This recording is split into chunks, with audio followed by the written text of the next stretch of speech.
जय हिंद साथियों, सभी साथियों को प्यार भरी राम राम। कैसे हो भाई? सब बढ़िया होंगे और अच्छे से अपनी तैयारी के अंदर लगे हुए होंगे। और उम्मीद है कि अब थोड़ी सी आपको, जैसा कि थंबनेल दिख रहा है पीछे से, आप जो देख के वीडियो पर आए थे उसी पे बात करेंगे। ज़्यादा लंबा नहीं, 5 से 4 मिनट का वीडियो, क्योंकि एक अपडेट था जो और उसके ऊपर आपको काम करना भी चाहिए। यानी आपको जैसा दिखा था कि पशु परिचर बनना अब और भी आसान हो गया है, कि कैसे हो गया है, लेकिन ये आसान उनके लिए है जो अच्छे से मेहनत कर रहे हैं, यानी जिन्हें पता है। यानी कि अभी आपको मन को लेकर लग रहा था कि 17.5 लाख है, मेरा कैसे होगा, मेरा आएगा नहीं आएगा। तो एक जो अच्छे से तैयारी कर रहे थे, वास्तविक कंपटीशन इतने लोगों में नहीं है। मैं बार बार कहता हूँ, आप बस अच्छे से इन चीज़ों को इग्नोर करते हुए अच्छे से तैयारी करते रहे। इतना कंपटीशन नहीं है। लोगों को ये भी पता नहीं है कि सिलेबस क्या है, परीक्षा कब होगी, और एग्ज़ाम फॉरम मतलब के कब भरे थे ये तक पता नहीं है। और ये इसको भूल ही गए फार्म भर के भी, कई सारे ऐसे हैं। और वास्तविकता है, मैंने उन चीज़ों का सामना किया है। अब आपको पूरी तो क्या बताऊं, बट ये है।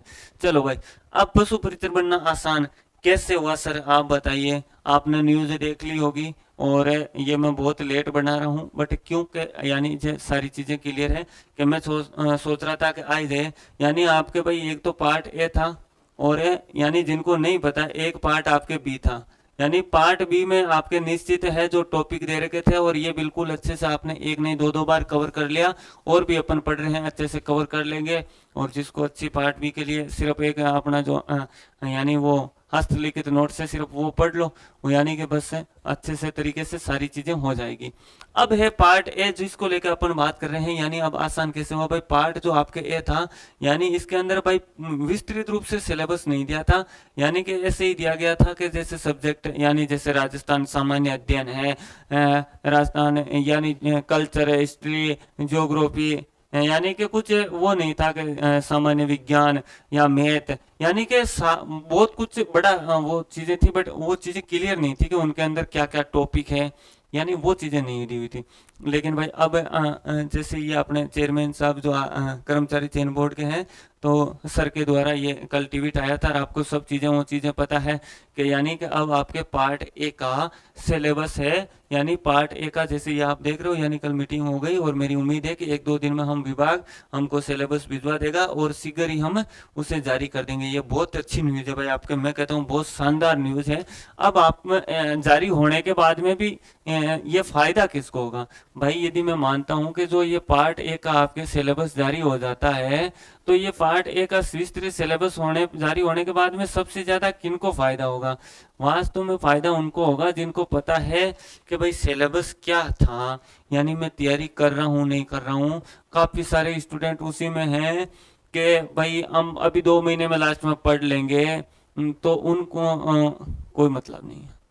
दूसरी चीज कि उनको फायदा होगा जो स्मार्टली तरीके से पढ़ते हैं। स्मार्टली तरीके से यानी only through the point, only through the topic पढ़ते हैं। स्मार्ट यानी स्टडी करते हैं। कैसे कि सर, क्योंकि आप मान लीजिए स्मार्ट स्टडी कैसे करते हैं कि एक स्टूडेंट है जो मतलब भाई चाहे गाइड लाया, 2 स्टूडेंट है, दोनों एक साथ रहते हैं, आप भी रहते हैं, मैं भी रहता हूँ, अपन गाइड लाए। अब उस गाइड को आप भी पढ़ रहे हैं, मैं भी पढ़ रहा हूँ, चाहे 600 पेज की मान लो, चाहे 500 पेज की, कितनी मान लो। मैं शुरू से बैठा और मैं शुरू से उसे याद करने लगा हूँ, सारी चीजें याद करने की कोशिश कर रहा हूँ। यानी सभी जो उसमें सारी चीजें लिखी है, सभी चीजें पढ़ने की यानी याद करने की कोशिश करता हूँ। एग्जाम यूज से सब चीजें इंपॉर्टेंट है, मानता हूँ, और जो चीजें लिखी है सब चीजें इंपॉर्टेंट है। यानी कि मैं तो उन चीजों में घुस गया कि या मेरे लिए सारी चीजें इंपॉर्टेंट है, मेरे को ये चीजें पूरी पढ़नी है। एक आप करते हो स्मार्ट स्टडी, कि सर वो कैसे? स्मार्ट स्टडी ऐसे कि भाई आप मेरे साथ बैठे गाइड लेके, मैं 8 घंटे पढ़ता हूँ, आप यानी कि मैं तो 8 घंटे पढ़ रहा हूँ, और आप सिर्फ 6 घंटे या 4 घंटे पढ़ के ही मेरे से आगे हो। यानी कि भाई मेरे से 4 घंटे आप पढ़ते हो और फिर भी मेरे से आप आगे हो, कि कैसे सर? यानी कि मैं तो उसको लेके विस्तृत रूप से रटने में लगा हुआ हूँ। आपने क्या किया कि यानी जो अभी विस्तृत सिलेबस आ जाएगा, यदि ये नहीं भी आता तो भी मैं आपको बता सकता था, फिर भी मेरे से आप आगे रह सकते थे। और यदि अब ये आ जाता है तो आप और भी आगे रह सकते हो। यानी कम समय पढ़ के भी आप मेरे से बराबरी या मेरे से आगे ही रहोगे, यानी स्मार्ट स्टडी करोगे तो। क्या यानी कि आप यानी कि वही चीजें पढ़ोगे यानी जो एग्जाम यू से इम्पोर्टेंट है। यानी कि कहते हैं ना, पढ़ते सभी है, यानी पढ़ना क्या है वो पता होना चाहिए।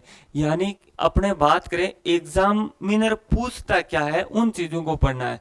यानी कि पहले क्या क्या पूछा गया है, या इस कोई भी टॉपिक है तो इससे पहले क्या क्या सवाल पूछे हैं आज तक के एग्जाम में, और क्या क्या पूछ सकते वाले जो योग्य चीज है, जो अच्छा जो है बातें हैं जो पूछी नहीं है बट पूछ सकता है, आप वही चीजें पढ़ रहे हो। मैं A to Z रटने में लगा हुआ हूं और आप यानी कि उससे को सीमित कंटेंट को, जो एग्जामिनर पूछने के लायक वाला कंटेंट है वो पढ़ रहे हो, तो आप मेरे से आगे रहोगे 4 घंटे पढ़ के भी, और अब उसी से काम चलेगा।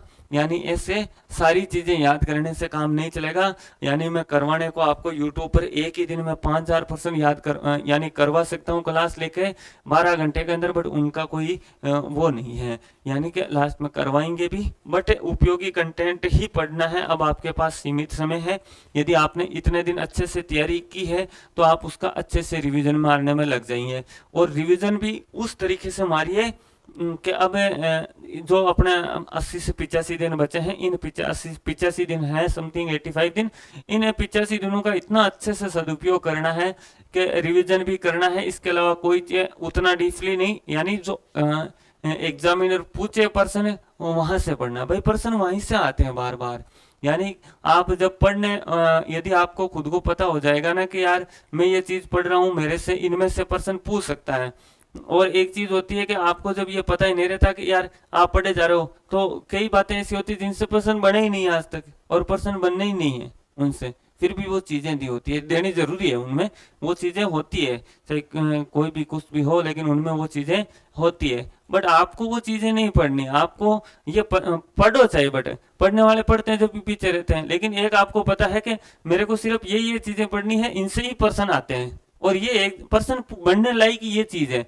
तो जब उस तरीके से अब आपको अच्छे से वापस करना है, और जब ये इनका फायदा और आपको अच्छे से कैसे उठा सकते हो कि जो आपके जब आपके यानी कि जब आपके यानी टॉपिक बेस से सिलेबस जारी हो जाता है, यानी विस्तृत रूप से सिलेबस जारी हो जाता है, तो यानी आपको एक एक टॉपिक और टॉपिक उठाना है, और टॉपिक एक एक क्लियर कर जाना है। मैं कह रहा हूँ एक दिन में आप एक टॉपिक करना, यानी फिर भी 85 दिन है तो इतने ही आएंगे लगभग, 85 है तो इतने 85 डेज के अंदर आप 85 टॉपिक तो आराम से कंप्लीट कर सकते हो डेली का। ज्यादा नहीं तो इसको 2 घंटे देते हो, 3 घंटे देते हो, यानी 3 घंटे देते हो तो वो चीजें पढ़ सकते हो।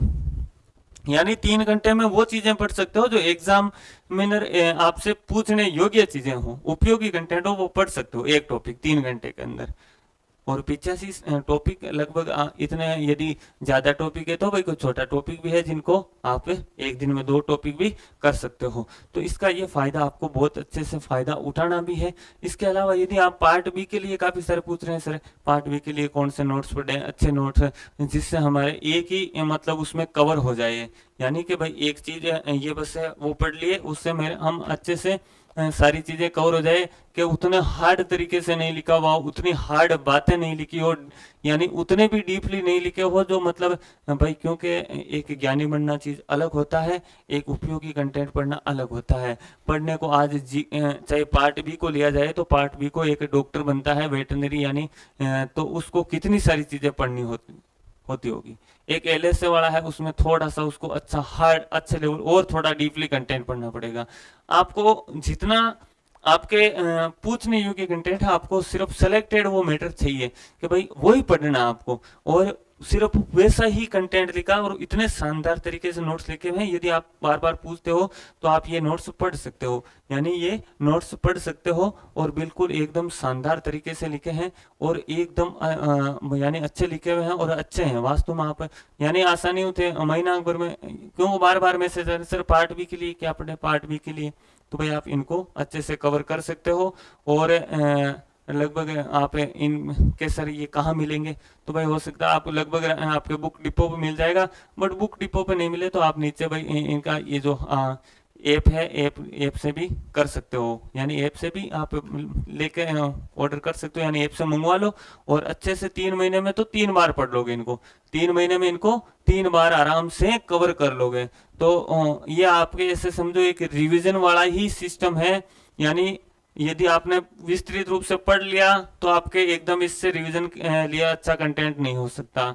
और दूसरी चीज, यदि आपने अभी तक अच्छे से नहीं पढ़ा तो भी आपके लिए इससे बेस्ट चीज नहीं हो सकती। यानी आपको उतना ही ज्ञानी नहीं बनाना है, पढ़ इसमें लिखा यानी वही चीजें पढ़नी है आपको जो एग्जामिनर पूछे, और वो चीजें आप इससे इनमें से पढ़ सकते हो।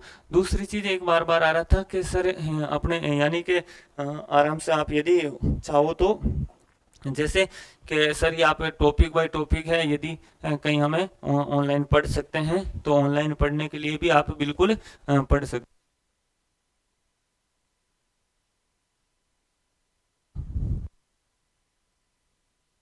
आप इसमें भी के सर बार बार आ रहे थे सर टॉपिक बेस पे हमें कैसे क्या पढ़ना चाहिए, तो भाई आप ये भी ज्वाइन कर सकते हो जाके, और नीचे जहाँ आपको ऐप का लिंक दिया हुआ है वहाँ जाके आप इसको ज्वाइन कर सकते हो। यानी एमसीक्यू जो बेस टाइप है इसको आप यानी इसमें टॉपिक थ्रू दी यानी बिल्कुल व्यवस्थित रूप से प्रॉपर तरीके से, जैसे सभी सब्जेक्ट को साथ लगते हुए, कुछ सब्जेक्ट को ए पार्ट को कुछ यानी बी पार्ट तो है ही, लेकिन ए पार्ट के कुछ जो टॉपिक बेस यानी बिल्कुल वो चीजें पढ़े, यानी जो एग्जामिनर पूछे वो चीजें आप ये इसे पढ़ सकते हो। कि जरा ज्वाइन कहाँ से करना है, तो यहाँ जिसे वीडियो के नीचे पहले आपने कमेंट यानी जहाँ आप वीडियो के डिस्क्रिप्शन में वहाँ ऐप का लिंक दिया हुआ है, वहाँ से जाके ज्वाइन कर लीजिएगा। तो यदि आप नोट्स की तलाश में हो तो आप मंगवा लीजिए। और आप यदि लास्ट समय में अच्छे से तैयारी अपने वास्तविक रूप से तैयारी करना चाहते हो ना, कि भाई मुझे अच्छे से वास्तविक में लास्ट समय में तैयारी करना है, तो आप जरूर इसको ज्वाइन कर सकते हो और अच्छे से अपनी तैयारी को और अच्छी बना सकते हो।